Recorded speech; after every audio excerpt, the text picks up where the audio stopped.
Shalom teman-teman dan Bapak Ibu semua, ini sedang hangat diperbincangkan sampai hari ini perihal pernyataan yang disampaikan oleh Presiden Amerika Serikat Donald Trump pada beberapa hari yang lalu di sidang PBB. Yang mana melalui pidatonya, Donald Trump mengatakan bahwa pengakuan negara Palestina merupakan hadiah yang terlalu besar bagi Hamas.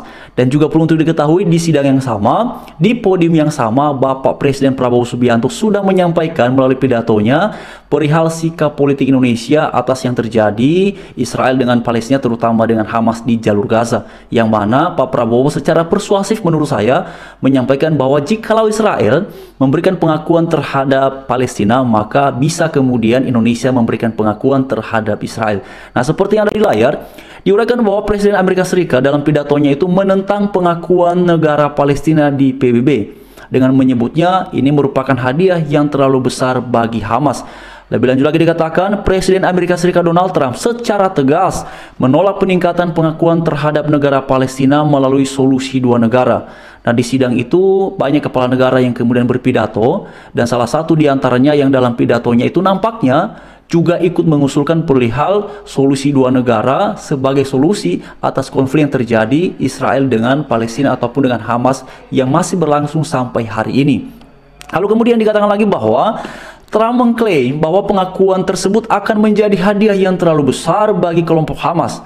Menurutnya, Hamas ini telah melakukan tindakan yang teramat keji, terutama melalui serangan yang secara mendadak pada tanggal 7 Oktober 2023 dan terus memberikan penolakan perihal gencatan senjata yang ditawarkan. Lalu kemudian pandangan ini mencuat setelah diadopsinya draft resolusi yang mengesahkan deklarasi New York mengenai penyelesaian damai isu Palestina. Resolusi tersebut mendukung implementasi solusi dua negara, namun Trump melihatnya sebagai langkah yang keliru dalam konteks konflik saat ini. Jadi sepertinya teman-teman, kalau melihat dari pernyataan Donald Trump ini, untuk kemudian konflik di sana bisa cepat selesai, apakah masih ada ruang di waktu dekat ini? Memang saya secara pribadi juga belum tahu ini kira-kira bagaimana kelanjutannya ya. Karena dari Perdana Menteri Israel Benjamin Netanyahu pun juga di pidatonya itu ya secara berulang-ulang kan mengatakan akan memberikan pembalasan terhadap Hamas, karena sampai hari ini ternyata Hamas pun juga masih menyandra beberapa warga negara Israel. Lalu kemudian lagi dijelaskan bahwa dalam pidatonya di hadapan para delegasi PBB, Donald Trump tidak ragu mengungkapkan keberatannya terhadap pengakuan negara Palestina.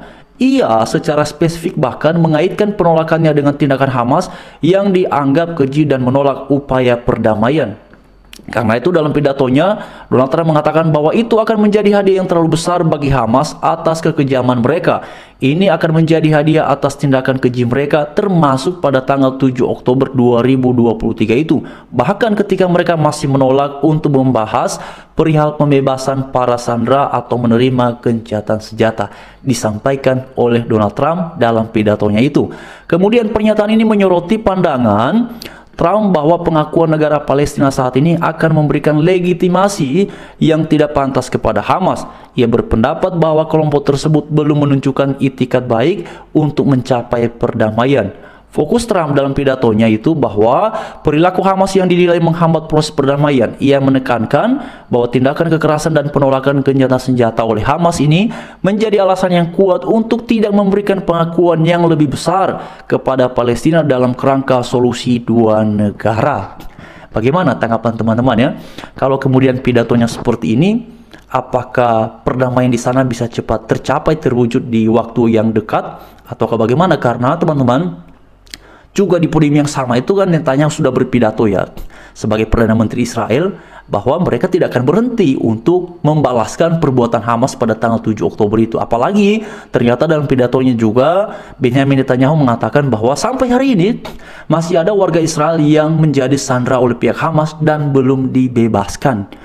Makanya kemarin itu kan ketika dia pidato di sidang PBB, dikabarkan ternyata mereka sudah memasang ya speaker atau apalah yang di sana supaya pidato tersebut juga bisa diperdengarkan kepada semua yang ada di jalur Gaza. Kemudian dikatakan lagi bahwa Trump mengatakan bahwa dirinya sangat terlibat dalam upaya mencari gencatan senjata di Gaza. Ia mendesak negara-negara anggota PBB untuk segera menyelesaikan konflik yang berkepanjangan ini. Namun, Trump menuduh Hamas telah berulang kali menolak tawaran yang masuk akal untuk mencapai perdamaian. Nah, jadi teman-teman, bagaimana tanggapan kalian perihal yang disampaikan oleh Presiden Amerika Serikat Donald Trump ini? Tapi kalau seperti ini, sangat sulit kemudian untuk bisa menemukan bahwa akan segera ada solusi perihal yang terjadi di sana. Karena bukan hanya Presiden Amerika Serikat saja yang menyatakan penolakan terhadap rencana untuk adanya win-win solution ataupun pengakuan terhadap dua negara, karena dari pihak Israel pun juga melalui pidatonya Netanyahu, dan juga sebenarnya bukan hanya di pidato saat itu, di waktu-waktu sebelumnya Israel itu kan sudah beberapa kali menyampaikan perihal mereka memang tidak setuju untuk ada solusi tersebut karena mereka mengkhawatirkan nanti akan ada mungkin tindakan-tindakan yang bisa saja terulang di masa mendatang. Dan oleh karena itu juga di dalam beberapa kesempatan Netanyahu ini kan seringkali mengulang menyampaikan bahwa Israel punya komitmen yang kuat dan tidak berubah perihal mereka akan membalas Hamas sampai pada titik terakhir, karena perbuatan Hamas tersebut dianggap telah merugikan Israel, telah membuat warga Israel berada dalam kesulitan, berada dalam suasana yang tidak nyaman, dan menurut Israel itu pantas untuk dibalaskan kepada pihak Hamas. Karena itu kan dalam pidatonya yang disampaikan oleh Perdana Menteri Israel itu, Benyamin Netanyahu, tidak ada perubahan teman-teman dari komitmen mereka.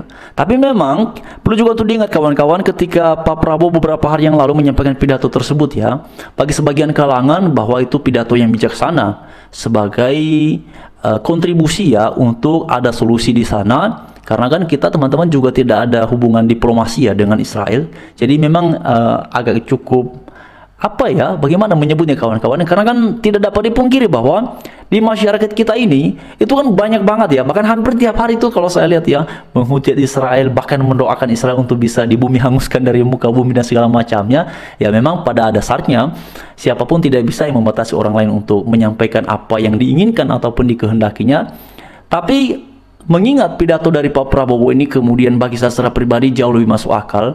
Karena kalau Israel itu diposisikan dalam tertekan atau kemudian berada dalam situasi yang tidak aman, pasti mereka tidak mau itu ada perdamaian ataupun kemudian mereka berhenti untuk melakukan serangan. Pasti mereka akan terus berupaya dengan sekuat tenaga, seperti yang disampaikan oleh Netanyahu, bahwa Hamas harus membayar ini dengan harga yang teramat mahal.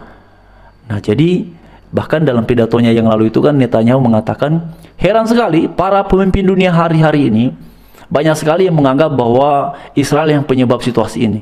Padahal ini jelas-jelas ulahnya Hamas pada tanggal 7 Oktober 2023. Dan itu memang satu kenyataan yang tidak dapat dipungkiri juga kawan-kawannya, karena banyak sekali ya, bahkan termasuk di bangsa kita sendiri, kritik, hujatan ya terhadap Israel itu luar biasa sekali disampaikan.